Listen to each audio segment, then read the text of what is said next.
மூஷிகவாகன மோதகஸ்த சாம்பரகர்ண விளம்பித சூத்ர வாமன ரூப மகேஸ்வரபுத்திர விக்ன விநாயக பாத நமஸ்தே. ஜெய் கணேச பாகிமா. ஸ்ரீ பகவதி யூடியூப் சேனல் நேயர்களுக்கு ஹரிஹர சர்மாவின் பணிவான நமஸ்காரங்கள். குரு வக்ரகதியில் இருந்தவர் வக்ர நிவர்த்தி ஆகிறார். அவர் வக்ர நிவர்த்தி ஆகக்கூடிய தேதி என்னன்னு கேட்டிங்கன்னா 11/2/2025 அன்னைக்கு வக்ர நிவர்த்தி பெறுகிறார்.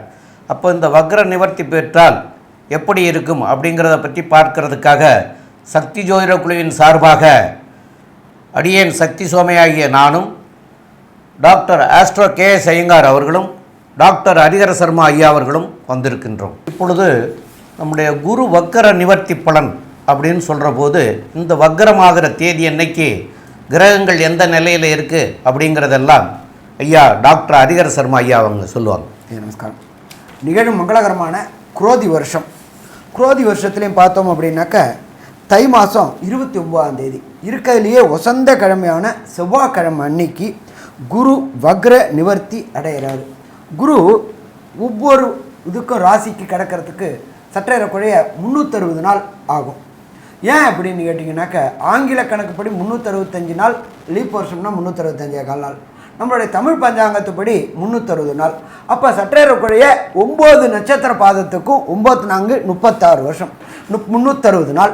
இந்த 360 நாளில் அவர் சற்றேறக்குறைய 4 மாதம் சற்றேறக்குறைய 120 நாள் வக்ரத்தில் இருந்துட்டார். வக்ரம் அப்படின்னாக்க பின்னோக்கி செல்வது அல்லது பலம் இழக்கக்கூடிய நாட்கள்.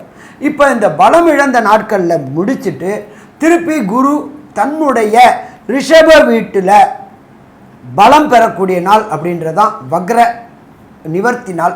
இந்த வக்ர நிவர்த்தி அடையும் பொழுது என்னென்ன நற்பலன்கள் என்னென்ன தீபலன்கள் இருக்குது அப்படின்றத நம்ம விரிவாக ஒவ்வொரு ராசிக்கும் பார்ப்போம். இதை தவிர பார்த்தோம்னாக்க இந்த வக்ரா ஆகி நிவர்த்தி அடைகிற நாளில் என்னென்ன கிரகங்கள் என்னென்ன நிலையில் இருக்கிறாங்க அப்படின்னு பார்ப்போம். காலபுருஷ தத்துவத்தின்படி 2வது இடமான ரிஷபத்தில் குரு பகவான் இருக்கார். அங்கேயே அவர் வக்ர நிவர்த்தி அடைகிறாரு. வக்ர நிவர்த்தி அடைகிறது என்ன இதில் அடைகிறாரு அப்படின்னாக்க ரோகிணி நட்சத்திரத்துக்கு வராரு.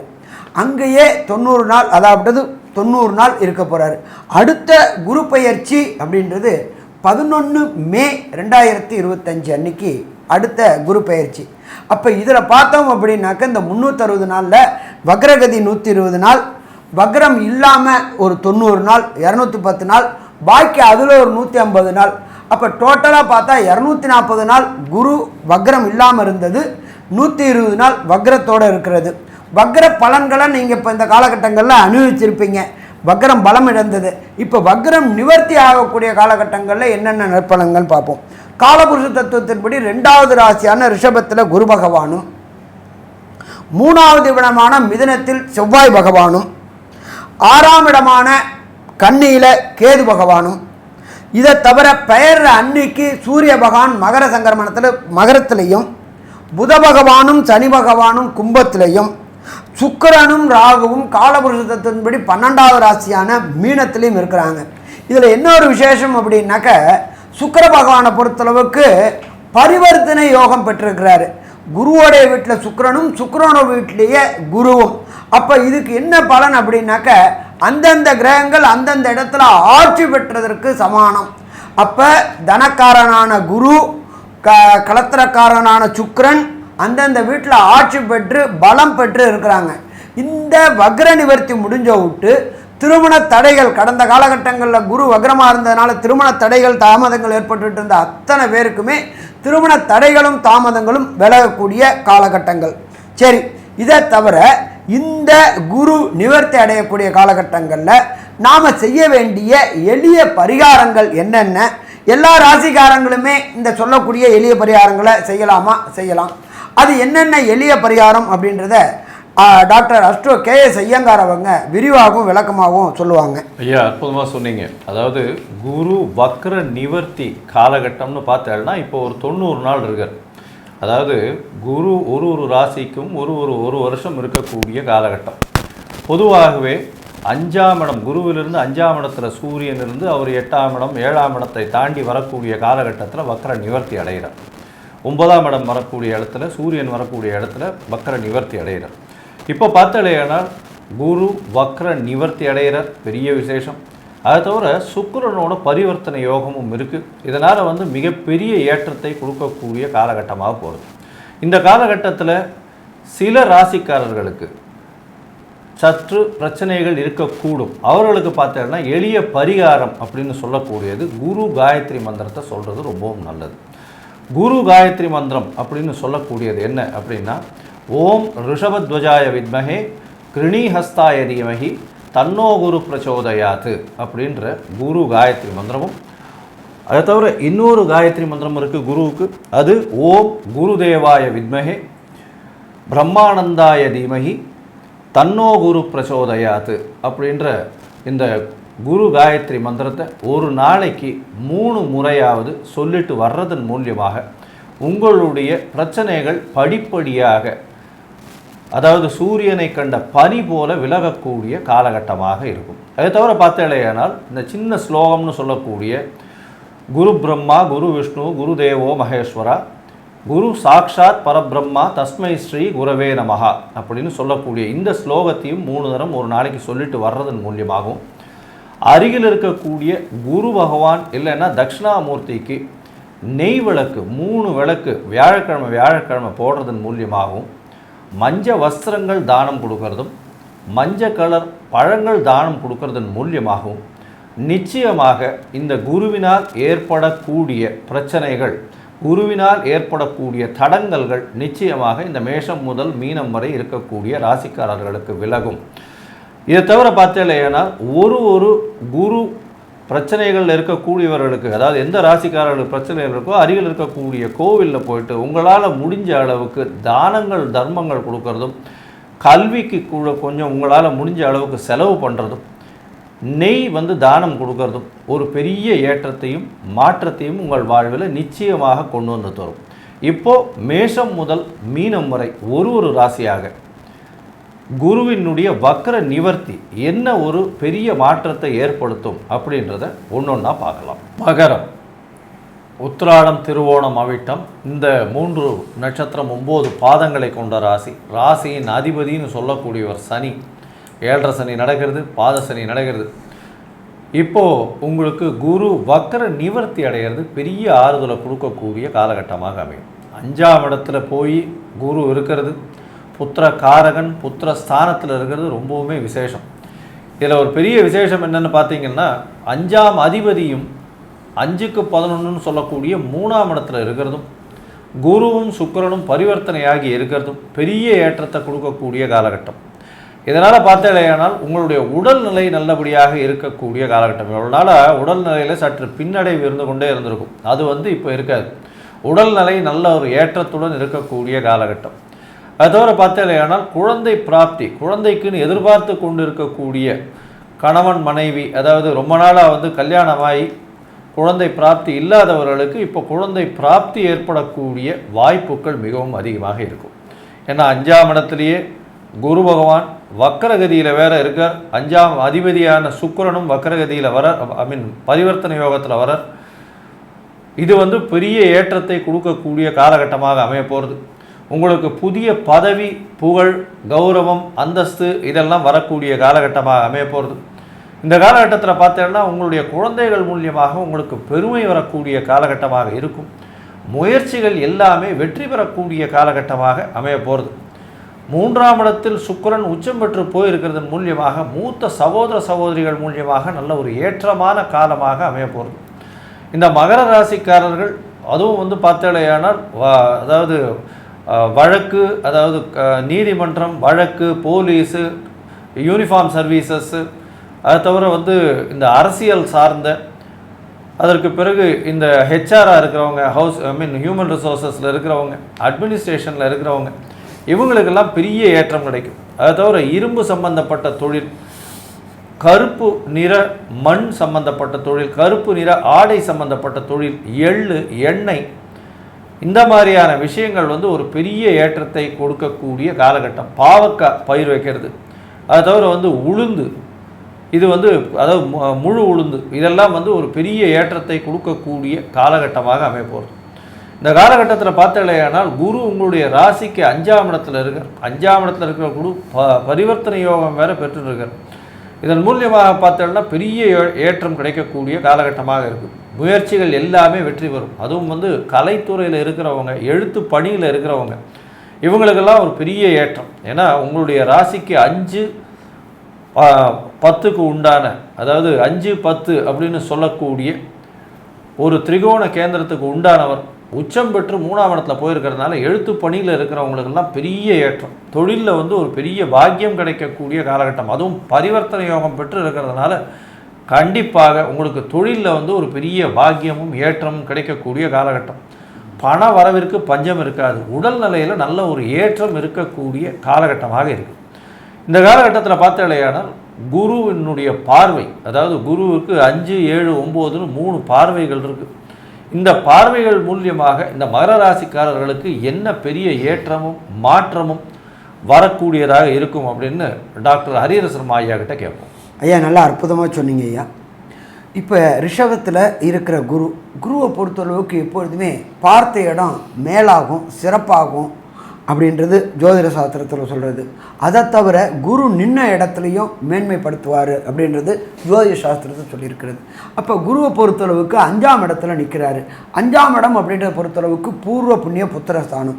யார் ஒருத்தருக்கு பூர்வ புண்ணியம் வலுவாக இருக்கிறதோ, யார் ஒருத்தருக்கு குலதெய்வத்தோடைய அருள் இருக்கிறதோ, யார் ஒருக்கு இஷ்ட தெய்வத்தோடைய அருள் இருக்கிறதோ, யார் ஒருவருக்கு பித்திருக்களுடைய ஆசீர்வாதம் இருக்கோ, அந்த மகர ராசி என்பவர்களுக்கு தொட்டதெல்லாம் பொன்னாகக்கூடிய காலகட்டங்கள்.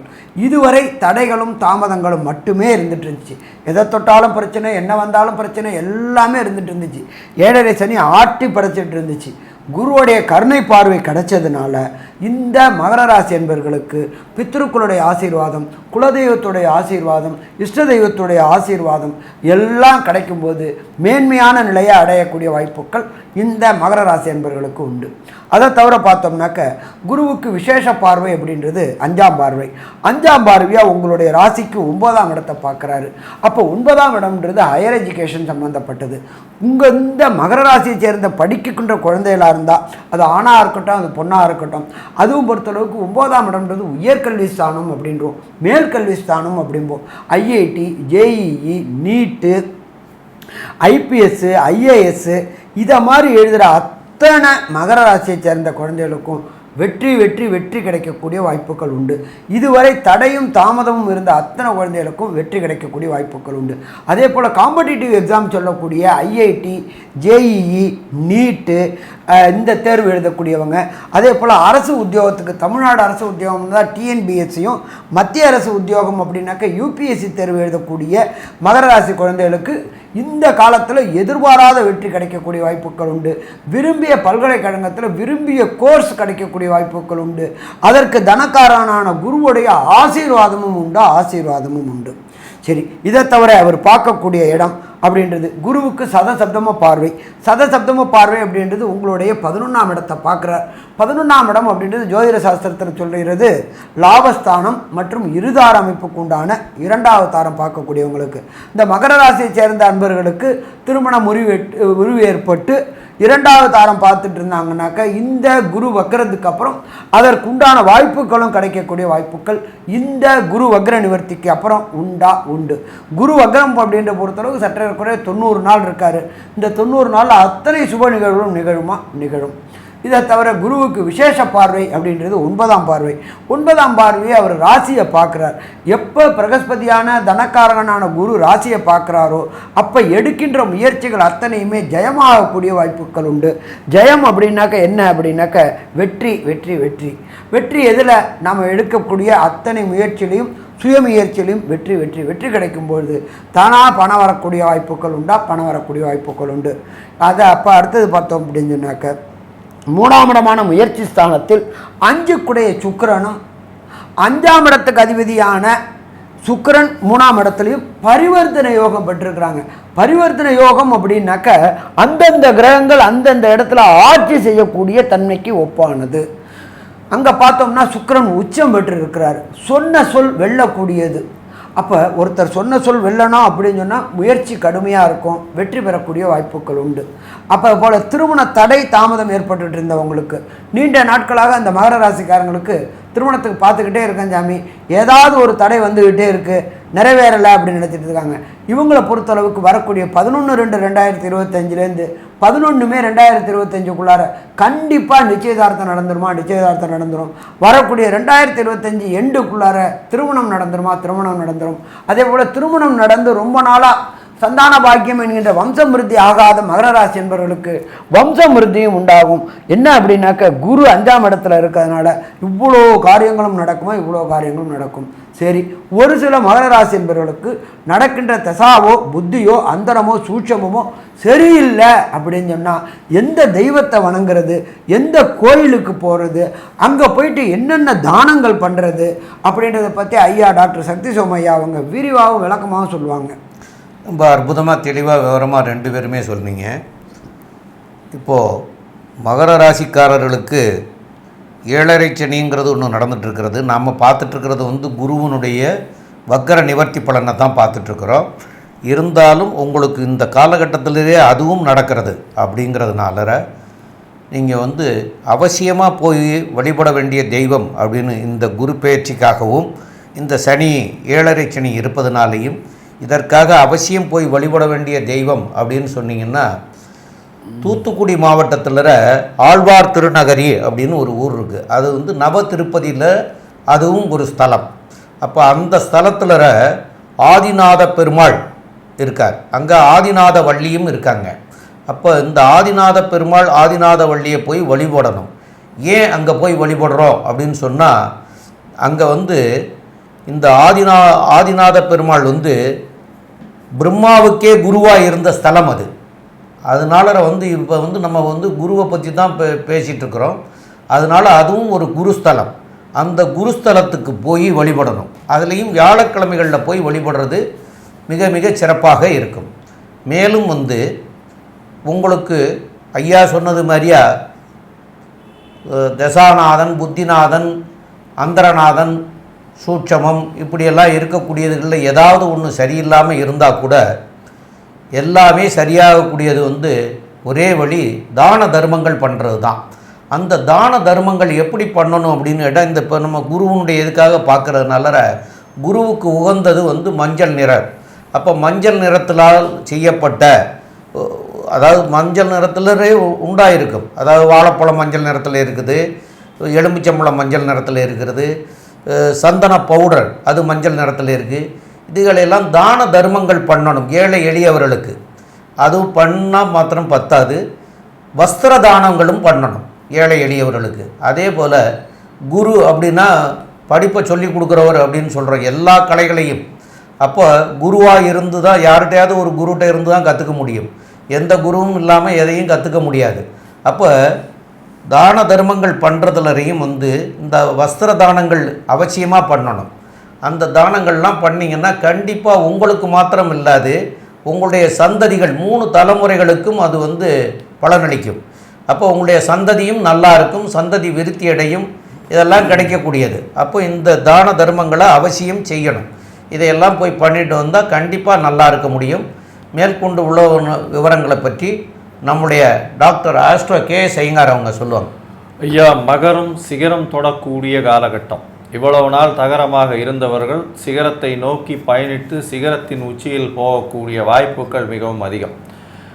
ராசியை குரு பார்ப்பதும் 5ஆம் இடத்தில் குரு பரிவர்த்தனை யோகத்தில் இருப்பதும் மிகச்சிறந்த சால சிறந்தது. குழந்தைகள் மூலியமாக பெருமை, குழந்தை பிராப்தி ஏற்படக்கூடிய வாய்ப்பு, பதவி புகழ் அந்தஸ்து கௌரவம் வரக்கூடிய காலகட்டம், முயற்சிகள் எல்லாமே வெற்றி பெறக்கூடிய காலகட்டம். இந்த மகர ராசிக்காரர்கள் எழுத்து பணியில் இருப்பவர்களுக்கு பெரிய ஏற்றமான காலம். இந்த காலகட்டத்தில் தொழிலில் அபிவிருத்தி ஏற்படக்கூடிய காலகட்டமாக அமையப்போகிறது. வெளிநாடு போய் படிக்கக்கூடிய வாய்ப்புகள் மிகவும் அதிகம். சொட்ட தொழிலில் அபிவிருத்தி அதிகமாக இருக்கக்கூடிய காலகட்டமாக அமையப்போகிறது. தொழில் எல்லாமே விருத்தியாகக்கூடிய காலகட்டமாக அமையப்போகிறது. உங்களுடைய ராசிக்கு குழந்தை பிராப்தி ஏற்படக்கூடிய பாக்கியமும், வெளிநாடு போய் படிக்கக்கூடிய பாக்கியமும், எடுத்த காரியத்தில் வெற்றியும் இந்த வக்கர குரு நிவர்த்தியின் மூலியமாக வரக்கூடிய காலகட்டமாக அமைய போகிறது. இதன் மூலியமாக இந்த குரு வக்கர நிவர்த்தி உங்களுக்கு 90 விழுக்காடு பலன்களை ஏற்றி கொடுக்க வல்லது அப்படின்னு இந்த சக்தி ஜோதிட குழு சொல்லுது. நன்றி, நமஸ்காரம். ஸ்ரீ பகவதி யூடியூப் சேனல் பார்த்த அன்பர்களுக்கு நன்றி. இதே போன்று ஆன்மீக தொடர்புடைய ஜோதிட தொடர்புடைய தகவல்களை தொடர்ந்து நீங்கள் பெற ஸ்ரீ பகவதி யூடியூப் சேனலை சப்ஸ்கிரைப் செய்யுங்கள் மற்றும் அருகில் உள்ள பெல் ஐக்கானை அதை அழுத்தினீர்கள் என்றால் தொடர்ந்து என்னுடைய சேனலை பார்க்க முடியும். நன்றி, நமஸ்காரம்.